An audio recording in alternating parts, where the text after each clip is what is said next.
Thank you.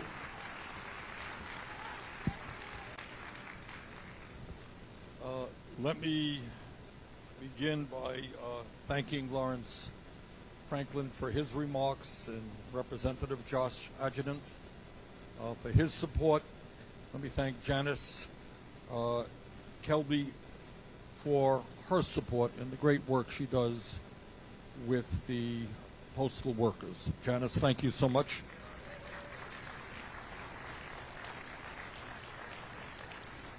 Let me thank Randy for coming all the way from Wisconsin.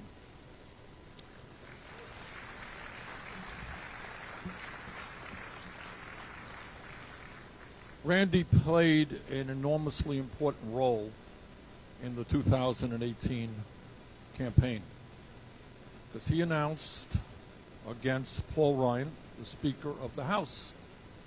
And a little while after he announced, Paul Ryan decided he was not going to run for re-election because he knew the support that Randy had. The Republicans ended up getting another candidate spending a huge amount of money, running a very negative campaign. Randy lost.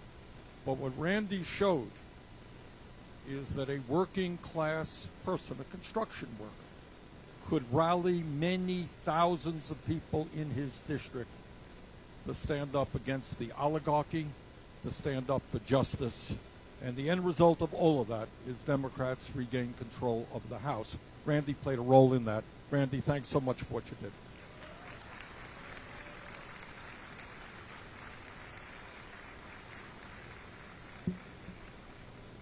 So this morning we are here to talk about a number of important issues, and when I'm finished, I'd love to take your comments and your questions, and maybe I'll ask you a few questions. But I think it's important for us to do what does not take place in Congress very often, or does not take place in the corporate media very often, take a hard look at what's going on in the United States of America today. And the first point that I want to make to everybody, and please never forget it, you are living right now in the wealthiest country in the history of the world. Problem is, almost all of that income and all of that wealth is going to the people on top. Now, you're not going to hear this discussion very much in Congress. I'm one of the few candidates who talks about it. But as a nation, we have got to recognize that there is something profoundly wrong when 3 people in America own more wealth than the bottom half of American society. All right. Now, we're not supposed to get outraged at that. Corporate media has not said that this is something we should feel strongly about. Congress does not talk about this virtually at all. But I want you all to take a deep breath and ask how it happens that tonight over 500,000 Americans will be sleeping out on the street, including 30,000 veterans. 3 people own more wealth than the bottom half of America. Top 1% owns more wealth than the bottom 92% of America. Many of you, people in Vermont, people in Wisconsin, working 2 or 3 jobs. I've been Iowa, other places, minimum wage, $7.25 an hour. Talk to a woman, $10 an hour, trying to raise 3 kids. Can't be done. 49% of all new income goes to the top 1% over the last 30 years. The top 1% saw a $21 trillion increase in their wealth. That's real money. $21 trillion. You know how much the bottom half of American society saw increase in their wealth?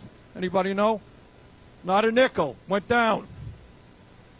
So you're seeing and living in a nation in which we have more income and wealth inequality than at any time since the 1920s. That is an issue that we must deal with, and as president, I will deal with that issue.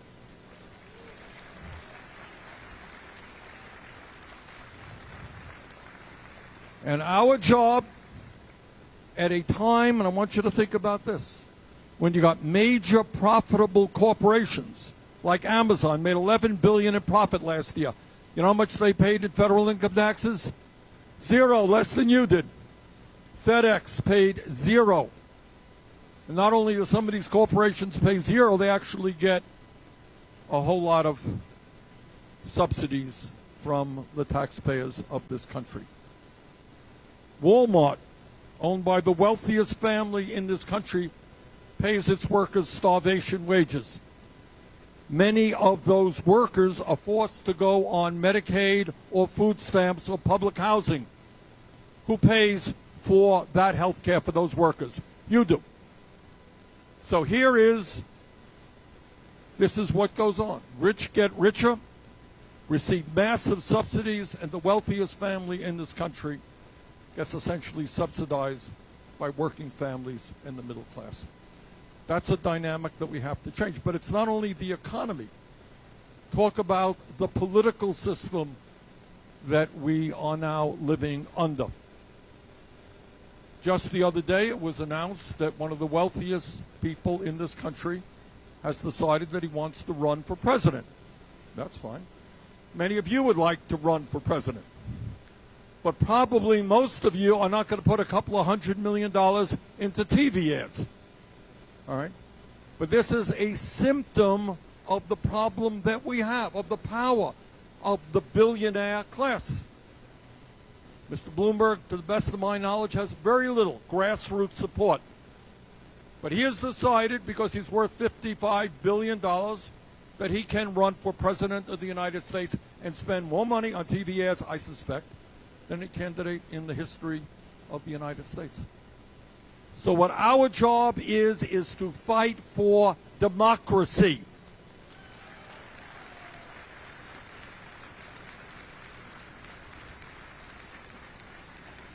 And democracy means one person, one vote.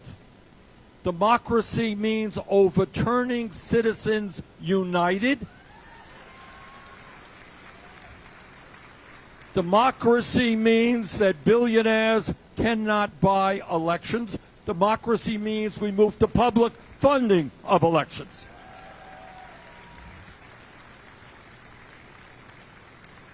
And democracy means that we have a fair distribution of wealth and income, in which we live in a society where it is not just the few who are prospering, but the middle class and the working class of this country.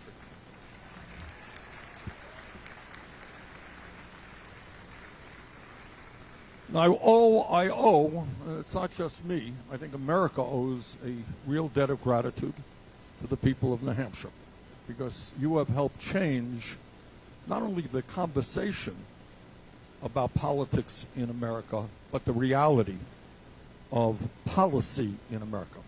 I came here to New Hampshire 4 years ago, as all of you know, and I want to thank many of you for the support you gave me. Came here, and I brought forth an agenda that was designed to work for working people and not just the 1%. And the ideas that I brought forth in that campaign were touted by the political establishment, by the economic establishment, by the media establishment as being wild and crazy and extreme ideas that were way out of step with mainstream America. Well, it turned out that the people of New Hampshire did not quite agree with that assessment.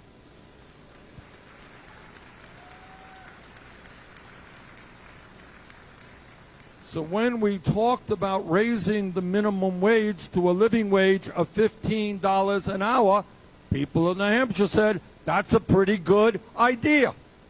And as a result of that, our victory here in New Hampshire, we ended up winning 21 other states all over this country, 13 million votes. And the idea of a minimum wage being a living wage has become reality in 7 states. Past minimum wage.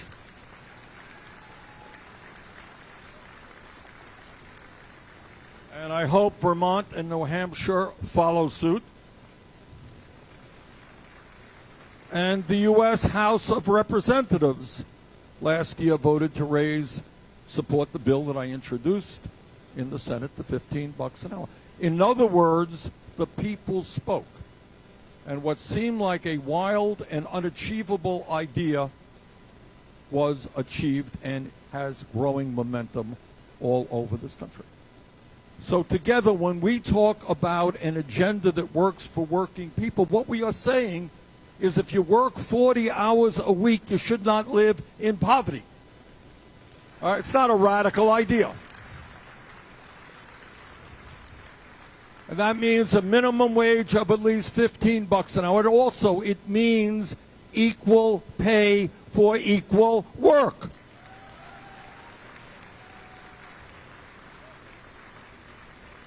It means that women should not make 80 cents on the dollar compared to men.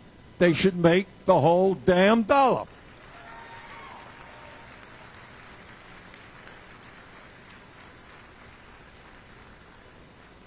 And as Randy and Janice mentioned, it also means that we have got to strengthen the trade union movement in this country. There are millions of workers in America, millions and millions, who want to join unions but today are unable to do so because of the illegal activities of their employers who make it impossible for them to join a union. And that is why I have introduced, and as president, we will implement the strongest pro-union legislation in the modern history of this country.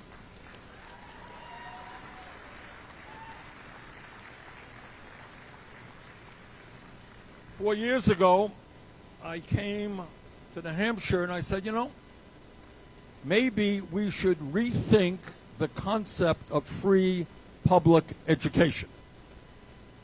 100 years ago, working class people struggled. And they said, you know what, why is it only rich kids are able to go to college? We want our kids to be able to go to college. We want our kids to get a decent education. So they fought and they achieved free public schools from first grade through 12th grade. That was a big achievement 100 years ago. Well, the world has changed just a little bit in 100 years. The economy has changed a little bit. Technology has changed a little bit.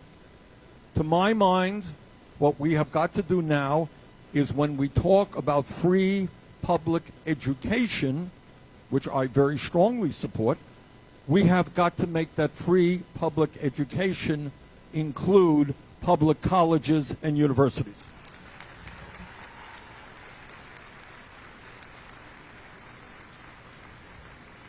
And it is not just college.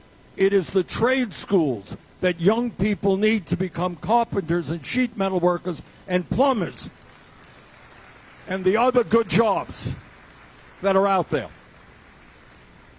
4 years ago when I came here to New Hampshire, that was a radical idea. Ain't a radical idea today. All over this country, cities, counties, and states are moving to making public colleges and universities tuition-free. Just a few months ago, in New Mexico, they said any citizen of that state will be able to go to a public college and university tuition-free. We're making progress on that idea.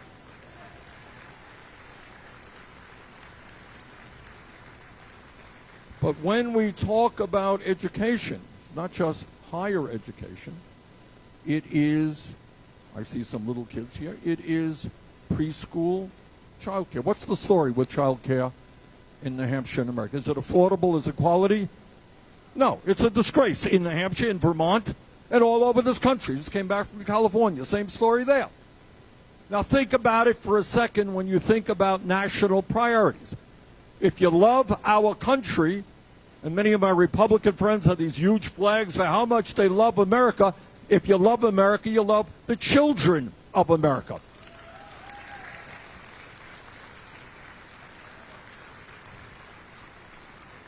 And if you love the children of America, you understand that the most important years of intellectual and emotional development are 0 through 4. That's what the psychologists tell us. And yet, for millions of working class families in this country, they cannot find quality, affordable child care. And by the way, I don't know if we have any child care workers here today, but child care workers earn disgracefully low salaries, doing some of the most important work in the country. So we are going to make sure that in America, we join many other countries. We have universal child care, affordable child care, high-quality child care, and child care places that pay their employees a living wage.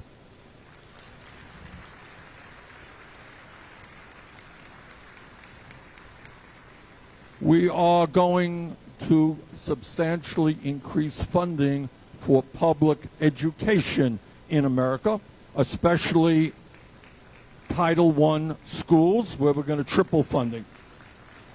Put money into helping schools who have kids with disabilities, which is a major issue in this country.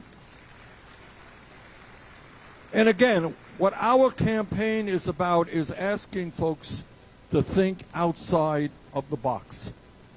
And if you think outside of the box, you say to yourself, well, we all know that education is an inherent part of being human, that we learn every day of our lives. That's what being a human being is about. That's what's exciting about being a human being. And yet, today, we treat the teachers of America with a massive amount of disrespect. How do we say to somebody who in the course of her or his lifetime will be having an impact on thousands of children, we say you got to work 2 or 3 jobs in order to make a living. You have to take money out of your own pockets in order to buy the school supplies you need. Well, that is a priority we are going to change in America. We are going to make sure our teachers are treated with respect.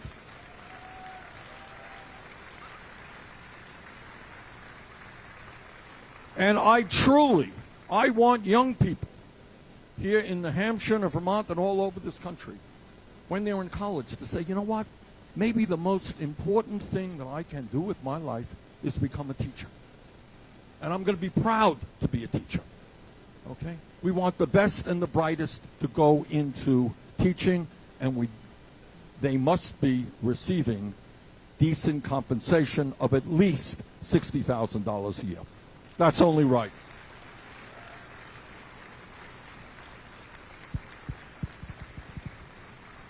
I want to touch on an issue for a moment that is getting a lot of attention, and I'm glad it's getting a lot of attention, and that is the health care crisis in America. Okay, so I want to talk about it, because you're going to see a lot of stuff on TV that ain't quite honest. So let's talk about it. First point. In America, we spend twice as much as the people of other major countries on health care. Got it? You know, you can argue, you know, if I got a car buy a car for $50,000, you buy one for $20,000, my car should be a lot better car than you have, right? Well, unfortunately, we're spending twice as much as our Canadian neighbors, as our British friends, as our French friends, and all over the world. We're spending twice as much, almost $11,000 a year for every man, woman, and child in this country. Here's what you're getting for spending twice as much per capita. We have 87 million Americans who are uninsured or underinsured. Key word here is underinsured. You all know what that means? It means you got insurance, but it doesn't mean anything when you get sick or end up in the hospital because you got a large deductible. Or maybe you got a co-payment such that you cannot afford to go to the doctor when you are sick. We have 30,000 people a year dying because they don't go to a doctor when they should. And here is another outrage about the system. I want you to think about it for a second. We got 500,000 people in America, 500,000, who go bankrupt every single year because of medically related illnesses.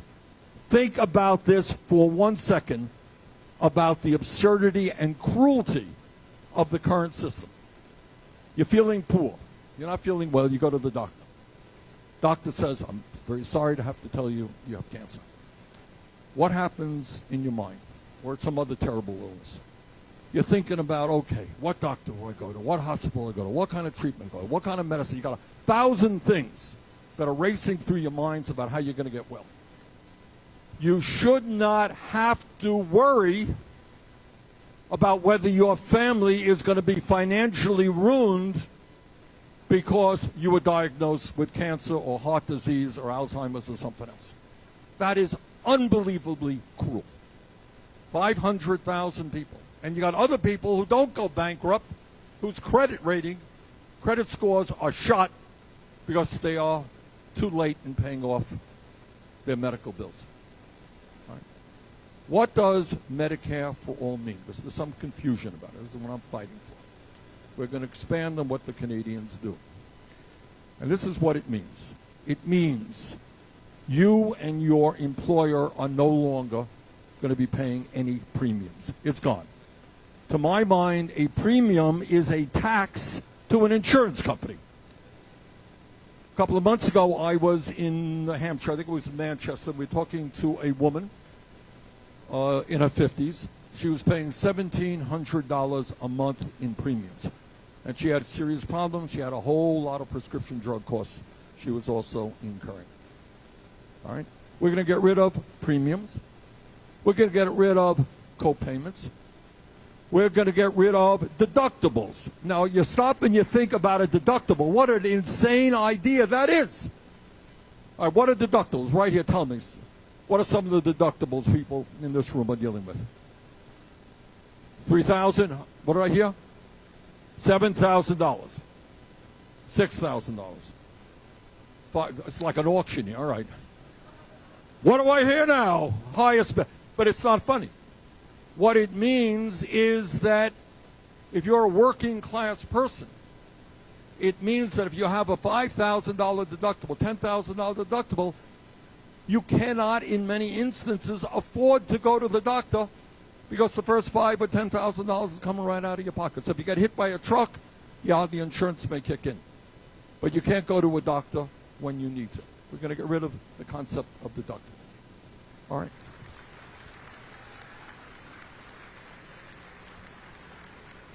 Under Medicare-for-all, there are no out-of-pocket expenses. Gone. Because we believe that health care is a human right, not a privilege.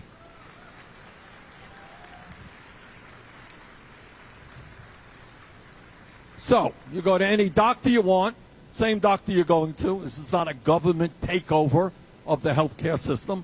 It's a single-payer expansion of Medicare. Medicare right now is the most popular health insurance program in the country. Very popular. It needs to be improved, and we're going to do that as well. But all we do is take Medicare right now. What's the eligibility age for Medicare right now? Anyone know it? 65. First year, this is what we do. We improve Medicare by covering dental care, by covering hearing aids, by covering eyeglasses, and by covering long-term home health care. All right? That's a big deal. So the first year, year one, we cover all of that. We drop the eligibility age from 65 to 55. That's it. 65 down to 55. There are millions of Americans today who are 60, 62, who would give their right arms if they could get into Medicare. So in year one, we're going to drop it to 55, expand coverage, cover all of the children. Year two, it goes down to 45. Year three, 35. Then we cover everybody in a 4-year period. It's a pretty simple transition.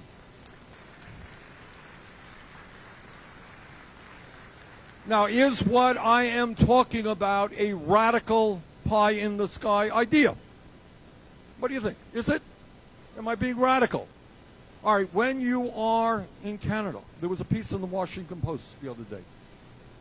And they went to a small town in Alberta, Canada, working-class town. And people there were wildly enthusiastic about their plane. If you end up in Canada with cancer, and you're in the hospital for a month or whatever it may be, what's your bill when you come out? Anyone know? It's zero. You go to any doctor you want. Okay. And they pay half as much per person for health care as we do. Why is that? Why are they able to provide health care to all of their people without any out-of-pocket expenses, any premiums, and yet they spend half as much per person? Why is that? Who wants to raise your hand? Raise your hand. Give me an answer. Yes, ma'am. That's all right.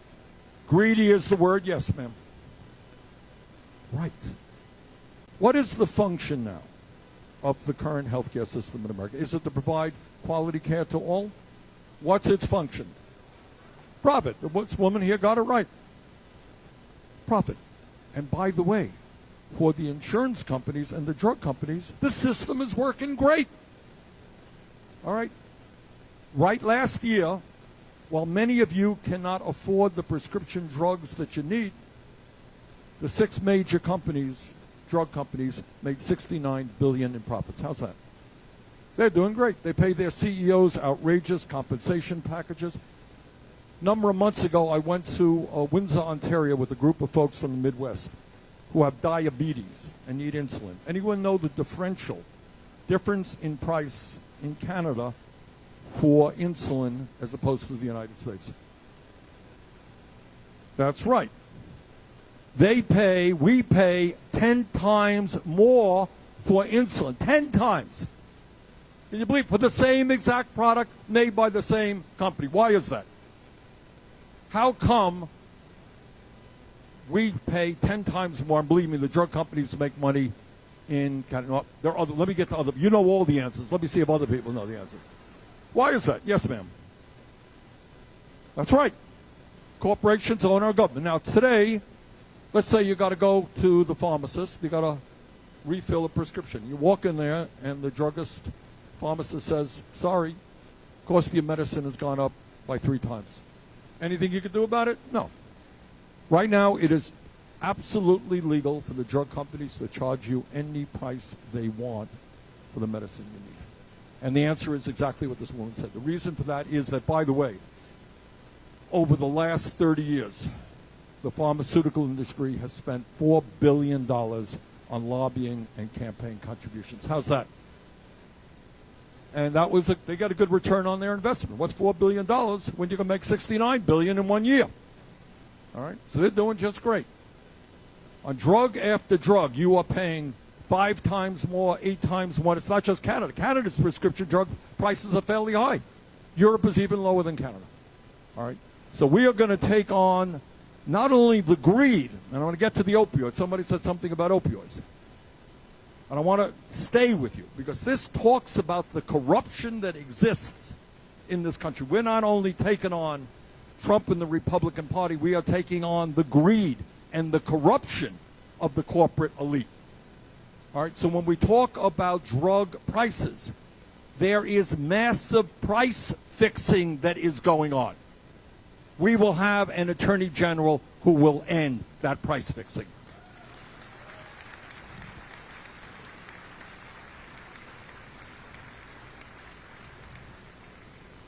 In terms of opioids, I want you to, again, step outside the box. Look at this. I know that New Hampshire has been hit really hard with the opioid epidemic. Vermont has been hit too, not as bad as New Hampshire.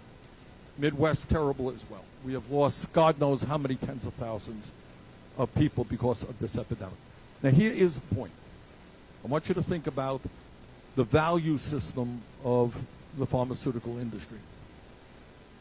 These guys, Purdue, Johnson & Johnson, understood at a certain point that the products that they were selling, the opioids that they were selling, were addictive. Got it? They understood it. It wasn't, look, you make mistakes, I make mistakes. Companies produce a product, and it turns out that product is a bad product, it is a fatal product. They learn about it, withdraw that product. When the opioid companies understood that their products were causing addiction and killing people, you know what they did?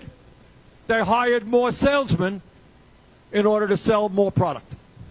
And that is why they are being sued today for tens and tens of billions of dollars by attorneys general from all over this country. All right? They knowingly were selling a product that was killing people. How does that differ from a heroin pusher? somebody out on the street who's giving heroin to your kids and saying, hey, you want to get high a little bit? Here it is. You're addicted and you die. That's what heroin, we put heroin pushers in jail. We condemn heroin pushers for good reason. Can't imagine anything more disgusting than addicting kids to a killer drug. And yet you have major corporations, in essence, doing the same damn thing. And what else I want you, because this gets you into the criminal justice system. The pharmaceutical industry, the manufacturers of opioids, will be sued, and I expect end up paying tens of billions of dollars in fines. Have you heard one word of any of those executives being prosecuted for criminal activity?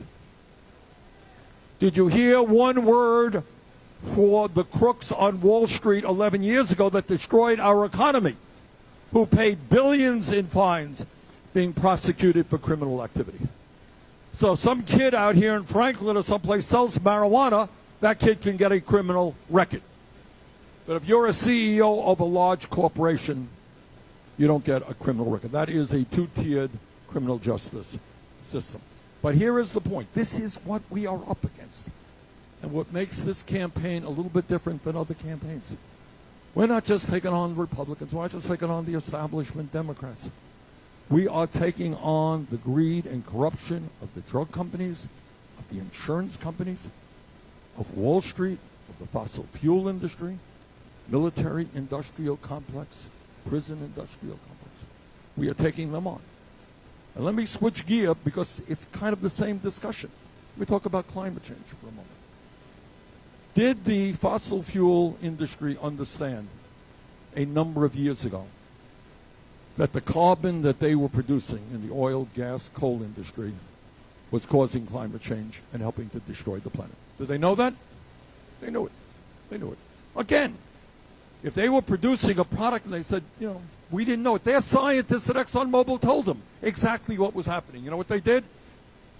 Quite like the drug companies, they spent millions of dollars obfuscating the issue. They funded think tanks and said, well, we're not quite sure whether climate change is real or what the cause of climate change is. They knew exactly. And they delayed governmental action on this life and death issue. Okay. Talk to me about climate change. Is it real? How serious is it? Stand up, get a mic. Do we have a mic here?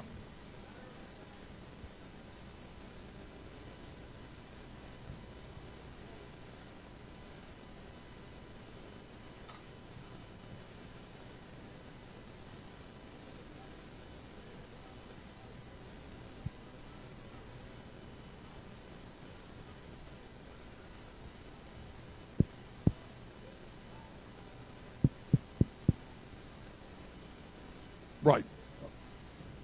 Okay. Thank you. Do we have a mic here? Where's the staff? We got a mic? All right. I want to stay on climate change. Because what I want to tell you is going to get you nervous. Okay? And I wish I could tell you, hey, climate change is real. It's a problem. We got another 20, 30, 40 years to address the problem. I wish I could tell you that. I can't. What the scientists are telling us, here's what they're telling us. They underestimated the severity of the danger of climate change, the speed in which the Arctic polar caps are melting, the warming of the ocean. Combination of those two factors are going to mean, if we don't get our act together, that major cities in the United States of America, I'm talking about Miami, Charleston, South Carolina, parts of New York City, will be underwater in 50 years, maybe sooner than that. We're talking about Bangladesh, with tens of millions of people being underwater. We're talking about salt water from the sea seeping into aquifers all over the world, making it harder for farmers to grow crops and people to find clean drinking water. Right now, as we speak, there are massive forest fires in Australia. Last summer, in Europe, they had the hottest heat wave, the worst heat wave they've ever had. Bolivia on fire, California on fire. It ain't going to get better. It will get worse. We are talking about flooding. Right now, Venice, Italy is underwater, one of the most beautiful cities in the world, underwater as a result of torrential rain. Houston, Texas, massive flooding a few weeks ago, torrential rain. That will continue. We're talking about drought, which will impact agricultural output. Can't grow, you can't have high production yields when you're dealing with 100-degree weather in the summertime in the United States and all over the world. We are talking about the mass migration of people, hundreds of millions of people according to the UN. If you are living in the part of the world where you can't have clean drinking water, if you can't grow a crop, you're going to pick up and you're going to leave. And that is going to cause massive national security issues and international conflict. That is what we are looking at. I have been criticized for introducing the most sweeping climate change proposal in the history of the United States of America. I apologize to no one.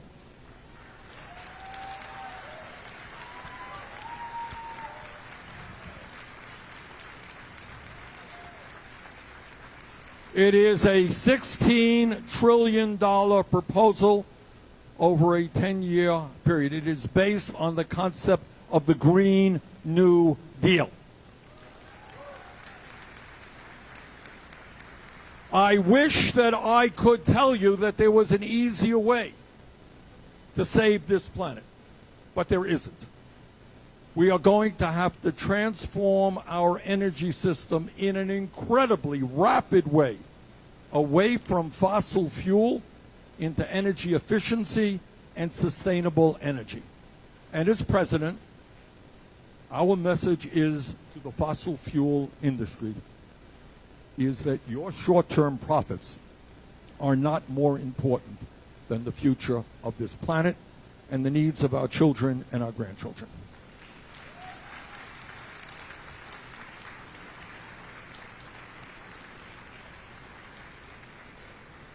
It's a huge issue.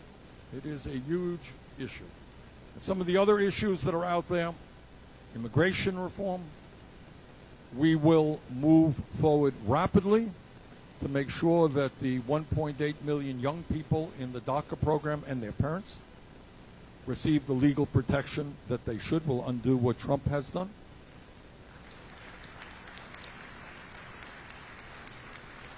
We are going to deal with a very broken and racist criminal justice system.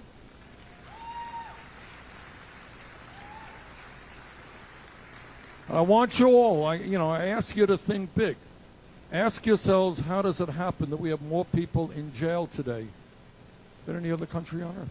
China is 4 times our size. It's a communist, authoritarian nation. Actually throwing 1 million people behind bars right now who are Muslims, as a matter of fact. They don't tolerate dissent very well. We got more people in jail than China does. And what we have got to do, it seems to me, is to invest in our children, in jobs and education, not more jails and more incarceration.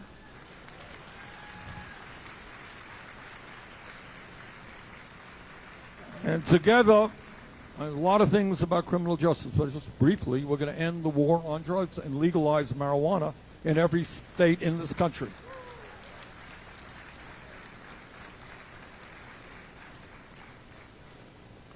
We are going to deal with the gun issue and the fact that all of us get sick to our stomachs every time we see another horrific shooting taking place in this country. And it takes place every day. You don't read about it every day. Sometimes it's 2 or 3 people in a community. You read about the bigger ones. It goes on. We lose 40,000 people a year every year to guns. So I will simply tell you that gun policy under a Bernie Sanders administration will not be made by the NRA. It will be made by the American people.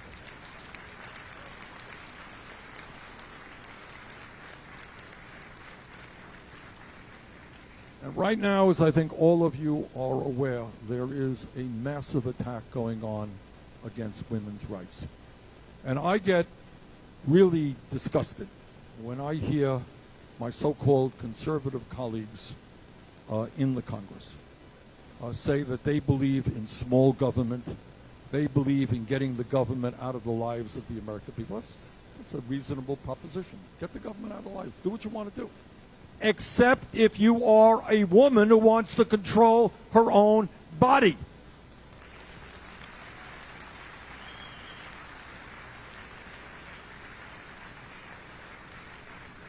So my promise to you is I will never nominate anyone to the U.S. Supreme Court who is not 100% pro Roe v. Wade.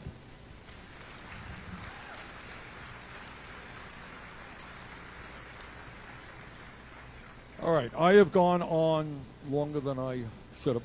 What I want to do now, I want to take your questions, but I also want to take your answers. All right? Okay, I'm going to get to you in a minute, sweetheart. Okay.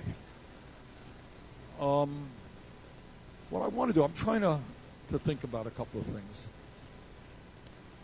And trying to think about our political culture, how it is, why it is the way it is. I started off this discussion by expressing to you my great concern about oligarchy in America in terms of our economy and in terms of our political system, where billionaires have so much influence. Why is it that we do not, as a nation, talk very much about income and wealth inequality? I would think that if 3 people own more wealth than the bottom half of America, and the gap between the very rich and everybody else is going wide, it would be an issue that we might want to talk about. And yet, I don't hear a whole lot of discussion. People seem reluctant to talk about it. Am I right on that, or am I wrong? Why is that? Why is that? That, people, I go to meetings, people very rarely want to raise that issue. And it's such an important issue. Yeah, gentleman in the orange shirt there. You stand up, you got a mic coming.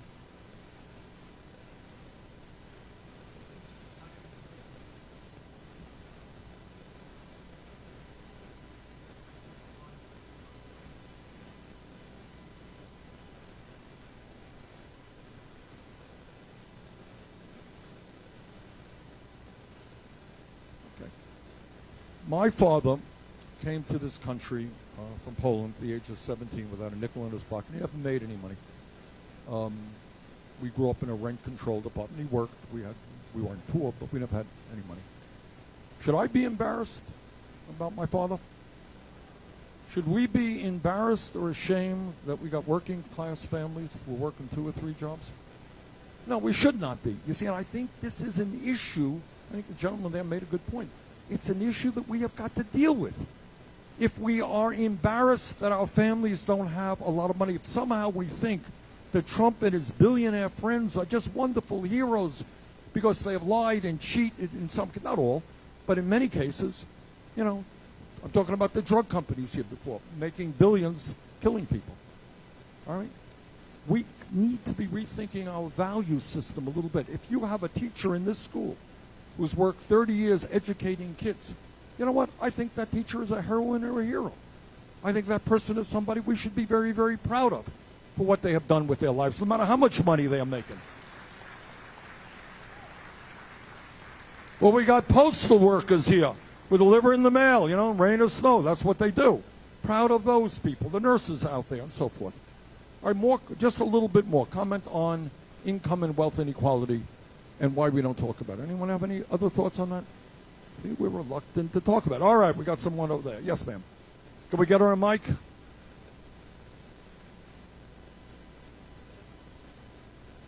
Give us your name if you could, please.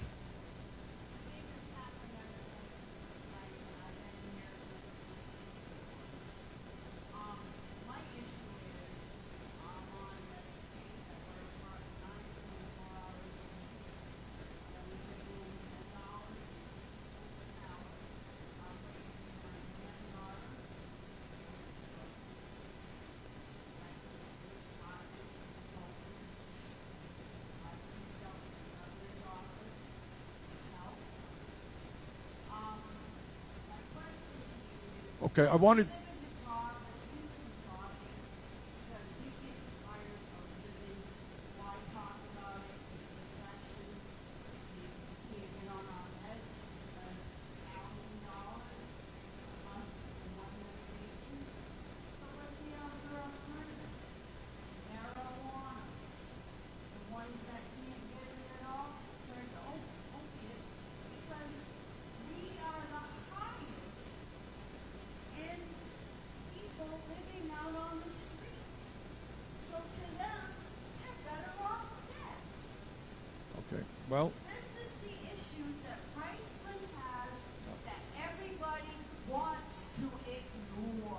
It's not just, oh, thank you very much. Okay, ma'am. Okay, one minute. It is not just Franklin. Okay. Truth is, I don't know how many of you know this. Life expectancy, picking up on her point, life expectancy in the United States is actually going down. You all know that? For the last 3 years, our life expectancy has declined. And the reason, I think that woman made the point very clearly. The reason is there is a great deal of hopelessness in many communities, not all over America, where people are looking around them, they're making low wages, they're seeing the possibility of their kids doing even worse. They can't afford health care, they can't afford the medicine. And they are turning to drugs, they are turning to alcohol, and in some cases, they're turning to suicide. And life expectancy is actually going down. So the point she made is a good point. The only point that I would make, believe me, it is not just Franklin, New Hampshire.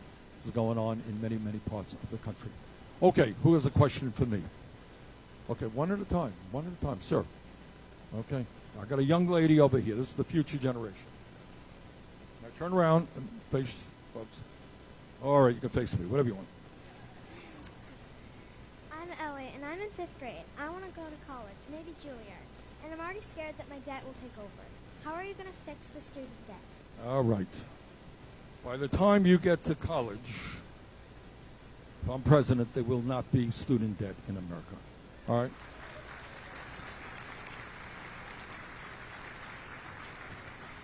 Your name is Ellie? Okay, I got a granddaughter your age. How old are you? My granddaughter is 11. Her name is Ella. She would probably ask the same question. Okay. We have a proposal that does two things. Number one, it makes public colleges and universities tuition free.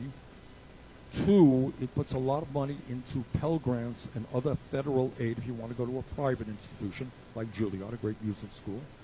Thirdly, it cancels all student debt in America. All. And how do we pay for it? We pay for it through a modest tax on Wall Street speculation. All right? So, but Ellie raises a very interesting point. Do we got any teachers here in the room? Okay, wow. All right. Thank you all. Because when we talk about making public colleges and universities tuition-free and canceling student debt, it is not just for people in college. This impacts kids Ellie's age. And I don't want kids now in the 7th grade or sophomores in high school to be thinking, I'm never going to make it to college. Why do I want to stay in high school? I'm never going to make it to the middle class. So when we say that we're making public colleges and universities tuition-free for the teachers, you can say to those kids, hey, you study hard. You do your homework. You know what? You are going to go to college regardless of the income of your family. That is a big deal. So, okay. Ma'am, right here. Got a mic? Mike, just give us your name, please. Hi. Thank you. Okay.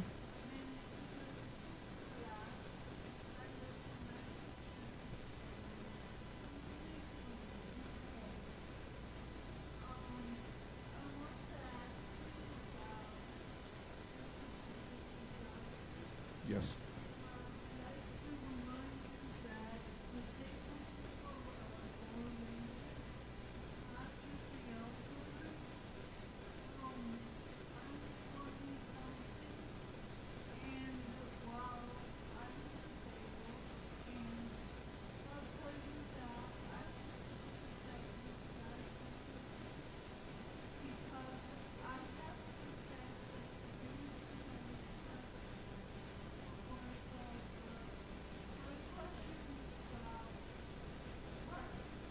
Good.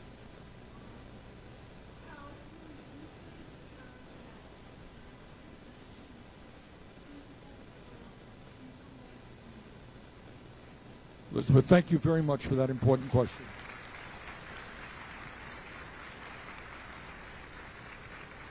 Sometimes I think that we forget about the very large number of people in our country who have disabilities of one kind or another. All right? A very important part of our society.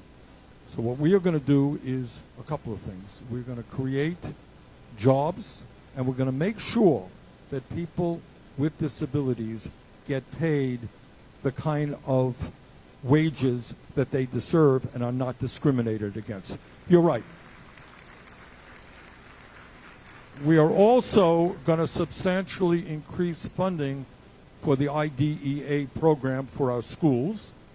And when we build the millions of units of housing that this country desperately needs, they're going to be absolutely accessible for all people. All right? So we have an agenda that is going to address the problems of the disabilities. Okay. I see a hand right here. Ma'am? Yes. Get her a mic. Just give us your name if you could, please.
That's exactly right, and I do support that.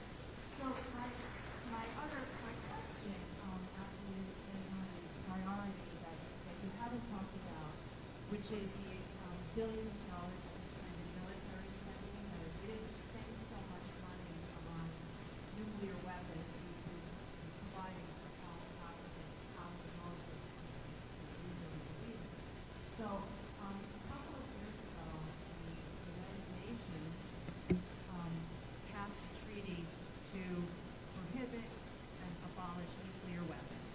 We spend billions in this country modernizing our nuclear weapons force and including putting artificial intelligence on nuclear weapons. And I'm wondering if the Sanders administration would support the UN treaty to abolish nuclear weapons. Thanks for having me. And you know what the answer to that question is, Sheila, right? Of course I would. But more than that, Sheila touches on an issue that we don't talk enough about, another issue out there, and that is military spending. We are now spending somewhere in the vicinity of $750 billion a year. You are looking at the only candidate for president who voted against all of Trump's military budgets, all of them.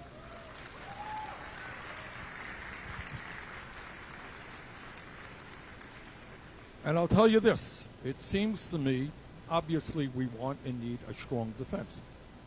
But it does seem a little strange to me that we are now spending more money on defense than the next 10 nations combined. I think we have to rethink the so-called war on terror, which has cost us trillions of dollars in never-ending wars. I think we have to take a hard look at the nuclear program. And by the way, let me just say this. This may be a dream, and I plead guilty occasionally to dreaming. But when we talk about the crisis of climate change, we should understand that as a world, we are spending about $1.8 trillion every single year, all the countries combined, on weapons of destruction. As President of the United States, not only will I be reaching out to countries all over the world to come together fighting climate change, because this is not just an American issue, it's a global issue, but I will be doing everything that I can to say to those countries that maybe, just maybe, instead of spending $1.8 trillion a year on weapons of destruction designed to kill each other, maybe we pool our resources against our common enemy, which is climate change. So, the answer is we're going to take a hard look at the military budget. Yep, see a hand back there.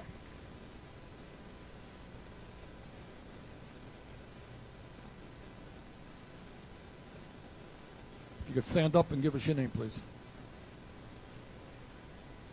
Are you going to? Okay, there you go. Okay.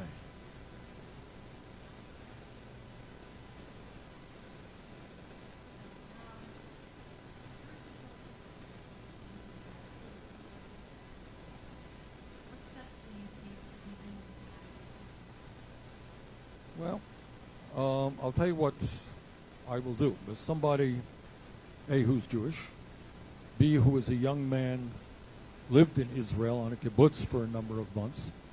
I am very strongly supportive of not only Israel's right to exist, of course, but to exist in peace and security. But I will tell you this. What was your first name? I'm sorry. Maddie. But I got to tell you this, Maddie. My foreign policy will not just be pro-Israel. My foreign policy will respect the needs and the dignity of the Palestinian people as well.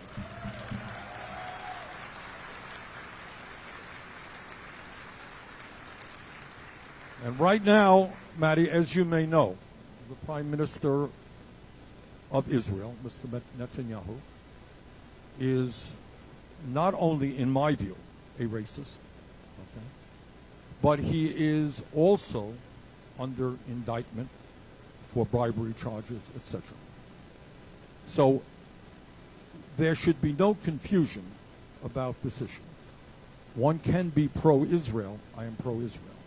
But that does not mean that I am supportive of the policies of an extreme right-wing, racist, and apparently corrupt administration in Israel. Okay? So,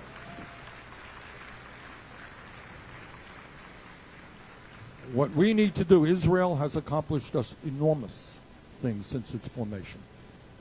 But you got a region in there, you just saw it last week with missiles flying and all that. What the United States has got to do is everything that we can, and not easy stuff, is bring the Israelis. And by the way, there's blame on the Palestinian side too. I don't mean to whitewash them. Some of their leadership is very corrupt and terrorist, as a matter of fact. What we have got to do is use our influence to bring people in that region together so that finally we can have peace, and they got major environmental concerns in that region. That is the goal of my foreign policy, not just pro-Israel, but pro-region. Okay? Okay, I see a hand right here, sir.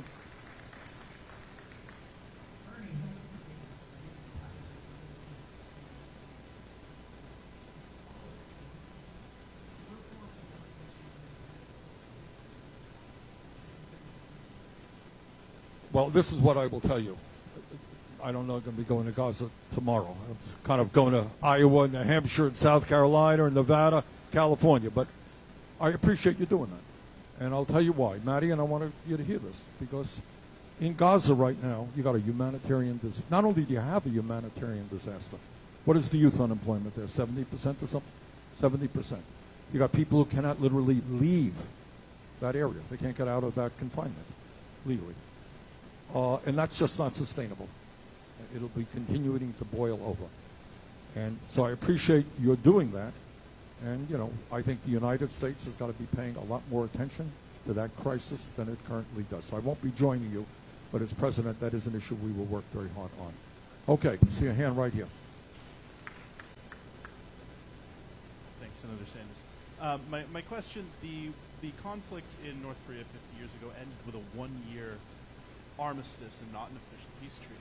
So I'm curious if you would make it a priority in your administration to pursue a formal peace treaty and continue to have conversations with North Korea to lessen the danger of a nuclear war.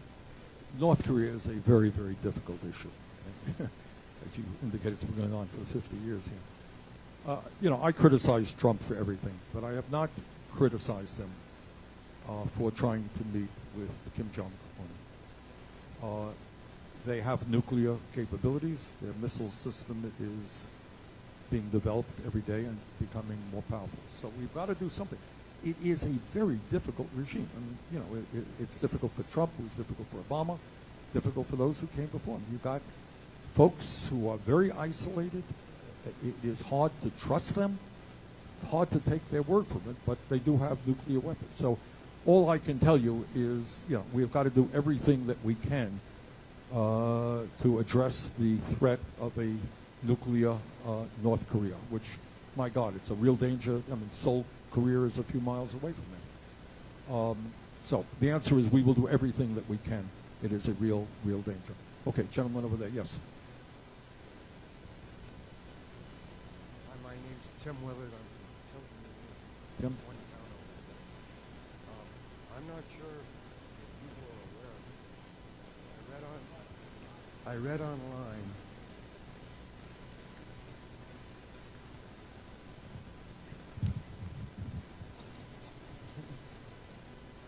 online that 25% of all New Hampshire wildflowers have gone extinct in the last 10 years. So climate change is affecting New Hampshire as well. Not just California, not just hurricanes. And I believe the reason wildflowers are going extinct is so many birds are going extinct, so many insects are going extinct because of the chemical companies. We need to get control over the chemical companies and stop polluting the planet. Thank you.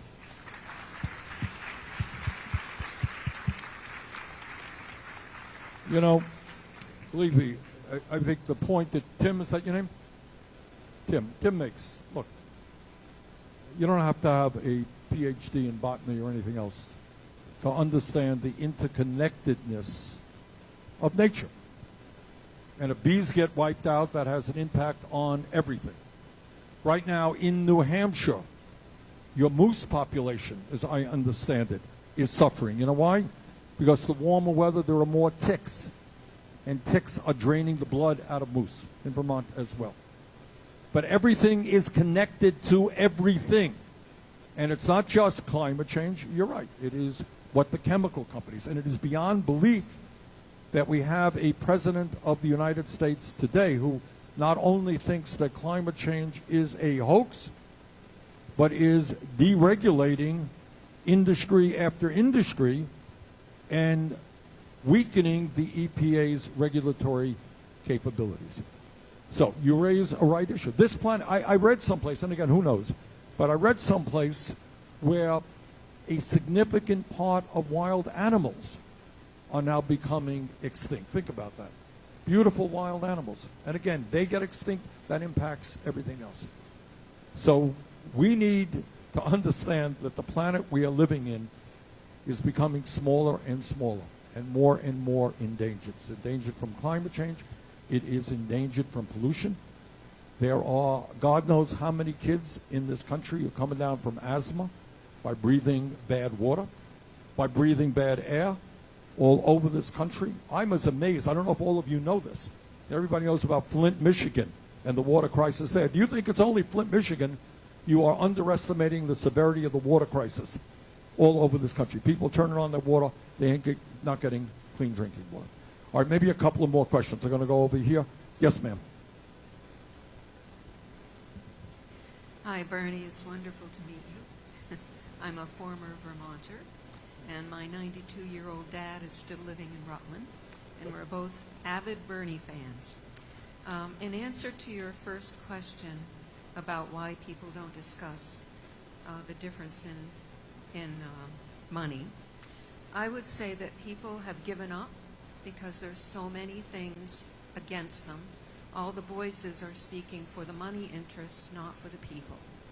And what we have needed and we long for and we now have in you is a leader who will galvanize all of us to fight against these interests and all of this. My question to you is, I know that you're a very nice person and you don't directly contradict those who are running against you, but will you in the future take more time to show the differences between you and Elizabeth Warren and some of the other candidates that are running against you? Because there are a lot of people who think, well, I'm for Bernie, but Elizabeth Warren would be good too, and she has the same kind of policies. But there are significant differences in those policies, and I think that needs to be pointed out.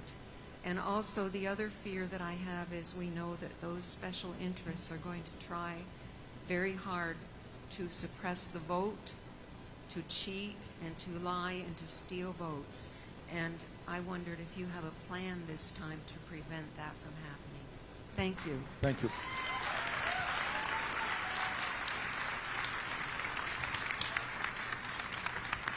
Your first name? Lana? That's Lana. Lana, thank you for the comment and the questions. And they're excellent questions. All right, let me take the second question first. And that is, we have a president, and it gives me no pleasure. It really does not. People think it does. It doesn't. You know, I have a lot of conservative friends who are honest people. They believe what they believe. We talk. We like each other. But you have a president today who's not really a conservative. He is a pathological liar. And I honestly, he even lies about where his father was born. And I honestly think he may not know. You know, everybody has told a fib or two in their lives, right? But you kind of know the difference when you're lying and when you're telling the truth. I'm not sure that he does. I think he says anything that comes to his mind. Clearly, being a billionaire, having been engaged in some 3,000 lawsuits when he was in private business, his word means nothing. He gets sued every other day because he breaks contracts. His administration is likely the most corrupt administration in the modern history of this country, dealing with obstruction of justice, dealing with the emoluments clause. I mean, this guy's very blatant about using the White House to make money for his family. And lastly, of course, the whole Ukraine thing, which you're watching on television every day. Do I have any doubt that his campaign will be, and already is, full of lies? Do I have any doubt that he will use government resources and agencies to help him in his campaign? I have no doubt at all. And anyone who thinks that Donald Trump is going to be easily defeated is mistaken. Now, almost every national poll that has come out has me ahead of Trump. I'm not sure if there is any that has him ahead of me. There may be, but they're very few. All right? So I think we're in a position to beat him. But I understand, you understand, that in America today we don't have the president is not going to be elected by a popular vote. Unlikely that Trump will get a he didn't last time. I doubt that he will again. But it doesn't matter how much he loses in California or Vermont or New York. What matters is the Electoral College and the battleground states, this being one of them. Okay? So do I believe that we are going to have to use all of our resources and our abilities to take this guy on? Without a doubt. I'll tell you how I think we beat him. We beat him by creating the largest voter turnout by far in the history of this country.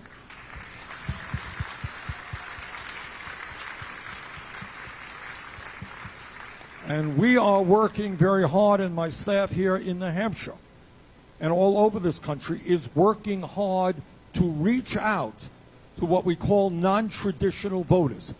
These are young people who do not get involved in the political process. These are working people who may not vote every election. These are folks who have kind of given up on the political process. So our job right now and our job in the general election is to reach out to those people. And I believe the only way, which gets back to your first point, that we reach out to those people is giving them an agenda that speaks to the pain that they are experiencing. Healthcare is a human right. This young girl has the right to go to college regardless of the income of her families. We must deal with climate change, not a debate. etc., etc. Now, the second part is, yes, of course I will differentiate myself from Elizabeth and the other candidates. I will say this, by the way, that I think I know all of these guys, and I have known some of them for decades, many of them in the Senate, and I see them every day. And I will say without hesitancy that every single Democratic candidate on his or her worst day will be a 10 times better president than Trump on his best day. I hope that I am the candidate. I think there's an excellent chance because I think I am the strongest candidate to defeat Donald Trump. All right? For a variety of reasons. But I think whether it is me or somebody else, you're going to see all of us coming together around the Democratic candidate. I would just say, to answer your question, one of the differences between me and the other candidates, and maybe it's an advantage and maybe it's not, you may have heard that I'm old. Breaking news to the media, you got it? 78 years of age. There you go. Now, there are people who say that's a disadvantage. Fine.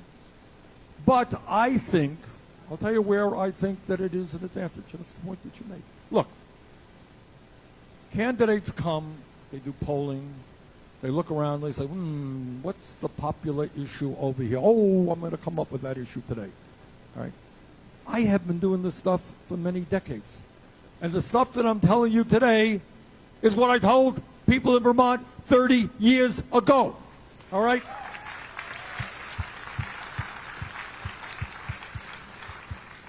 And if elected to be president of the United States, you know what? I'm probably too old to change my views. Those are my views. They always have been my views. They will be my views. So, you know, I am a proud son of the working class of this country. I've been on more picket lines, I suspect, than all my Democratic opponents combined.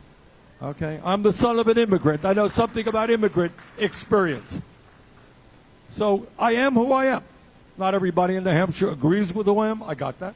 But I am who I am. I ain't going to change my views.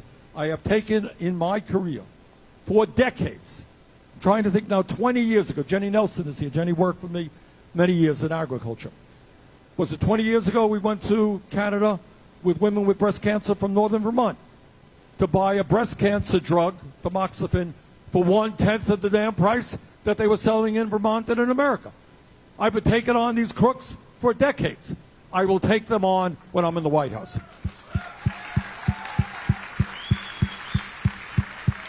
Okay, maybe one more question. I think we've got to hit this woman right over here in that nice sweatshirt. I like that sweatshirt. Stop greed. That's a good sweatshirt.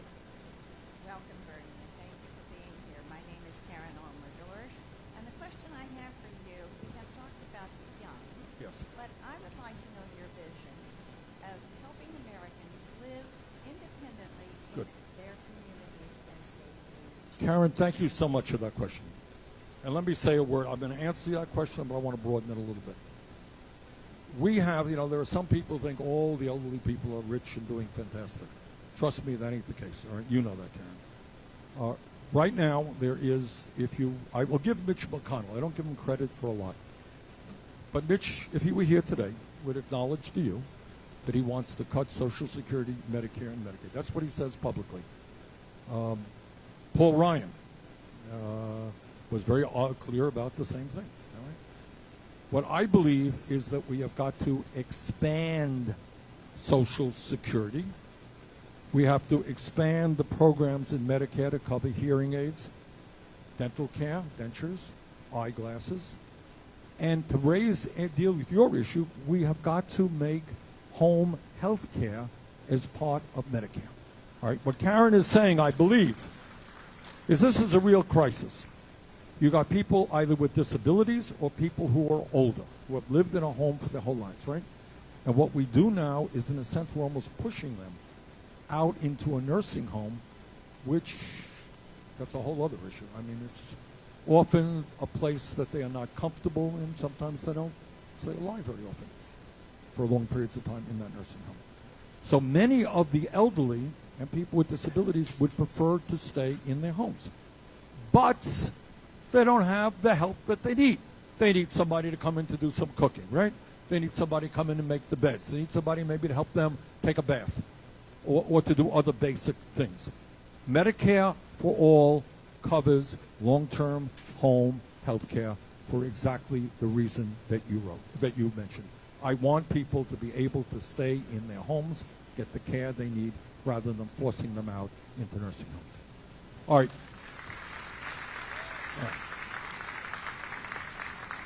All right, time flies when you're having a good time. And we've been here almost 2 hours. So let me just conclude by saying this. First of all, thank you all very much for being here.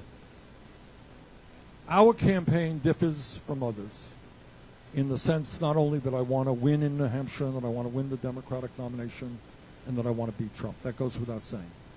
It differs that we understand that if we're going to transform this country, we need an unprecedented grassroots movement of millions of people, just as you said.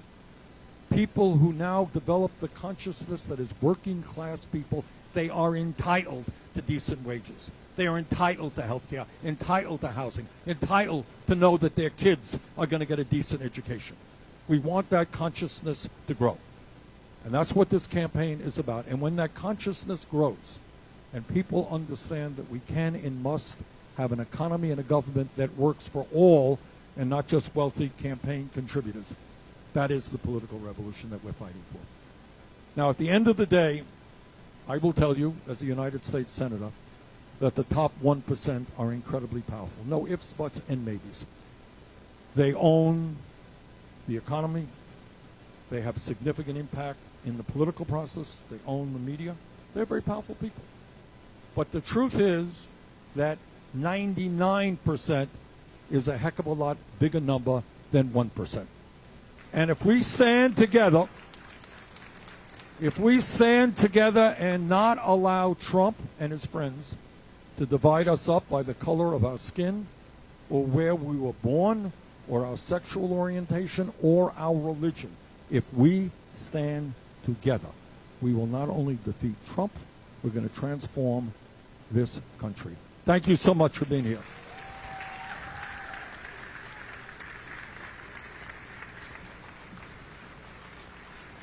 If people, I think we have some time.